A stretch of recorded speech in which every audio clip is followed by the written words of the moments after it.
नमस्कार मित्रों, आप सभी का फिर से हार्दिक स्वागत है हमारे YouTube चैनल में। आप सभी हमारे YouTube चैनल पर पहली बार आए हैं तो इसे सब्सक्राइब जरूर करें। मित्रों, जैसा कि हम सभी जानते हैं कि इस दुनिया में कोई भी ऐसा इंसान नहीं है जो कभी भी अपने जीवन काल में एक छोटी सी गलती ना किया हो। मगर क्या आपको पता है, हमारे जीवन में कुछ ऐसी भी गलतियां या पापों की सजा हमें नहीं भुगतनी पड़ती है। हमारे जीवन काल में कुछ ऐसे पल आते हैं जिस समय में हम यदि कोई गलती है, पाप करते हैं जाने अनजाने में, तो हमें उसकी सजा नहीं मिलती है। तो चलिए जानते हैं हमारे जीवन में ऐसी कौन का ऐसा समय आता है जो उस समय किए हुए पाप या गलतियों की सजा हमें नहीं भुगतनी पड़ती है। पौराणिक कथाओं के अनुसार एक समय में पृथ्वी पर एक मांडव नाम के ऋषि हुए। वह बहुत बड़े तपस्वी और धर्मात्मा थे। एक दिन उनके आश्रम की ओर कुछ लोग भागते हुए उनकी ओर आ रहे थे और वे लोग ऋषि से शरण मांगने लगे।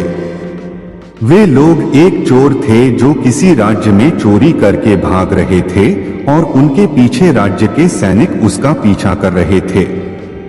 तो वैसे भी चोर महर्षि मांडव के आश्रम में छुपने के लिए उससे विनती करने लग गए। महर्षि को मालूम नहीं था कि यह लोग चोरी करके आ रहे हैं और यह सभी चोर है। महर्षि ने उनकी विनती सुनकर उसे छुपने के लिए उसे अपने आश्रम दे दिया। उसके बाद उस राज्य के सैनिक भी उस ऋषि के आश्रम तक आ पहुंची और महर्षि के आश्रम को तलाशने लगे।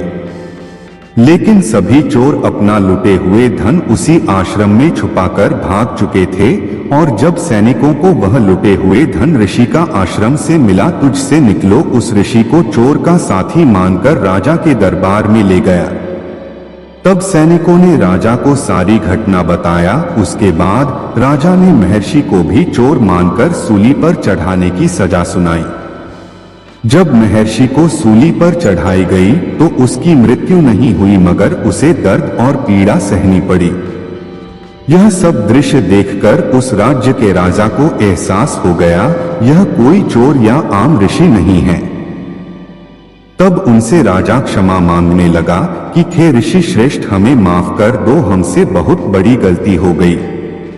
कब हमें पापों की सजा हमें नहीं भुगतनी पड़ती है। तब महर्षि ने कहा, हे राजा, हम तुम्हें तो माफ कर देंगे मगर उस धर्मराज को नहीं। इतना कहते ही वह महर्षि अपने तपोबल से यमलोक को प्रस्थान कर गए और वहां पहुंचकर उन्होंने यमराज से पूछा कि हे धर्मराज, हम अपने जीवन में कोई भी पाप नहीं किया, हम सदा परमात्मा के भक्ति धर्म आचरण करते जीवन व्यतीत किए हैं, फिर हमें जीवन में ऐसा कष्टदायक फल क्यों भोगना पड़ा। तब धर्मराज ने ऋषि मांडव को कहा कि हे महर्षि, आप अपने बचपन में कीट पतंगों को पकड़कर उनके पंखों में सुई चुभा दिया करते थे, यह उसी पाप का परिणाम था।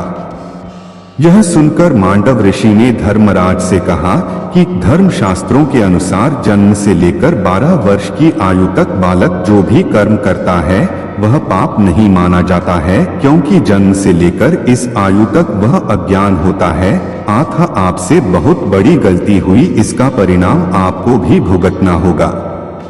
तब महर्षि मांडव ने धर्मराज को श्राप दे देते हैं कि तुम भी पृथ्वी लोक पर जाकर मानव रूप में जाने अनजाने में गलतियां करोगे और जब तुम विद्वान होगे तुम्हारी नीति कोई नहीं मानेगा।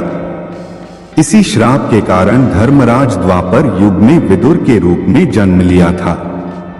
तो दोस्तों, यही वजह है कि भगवान भी बाल्यापन में जाने अनजाने में किए हुए गलतियों को माफ कर देते हैं।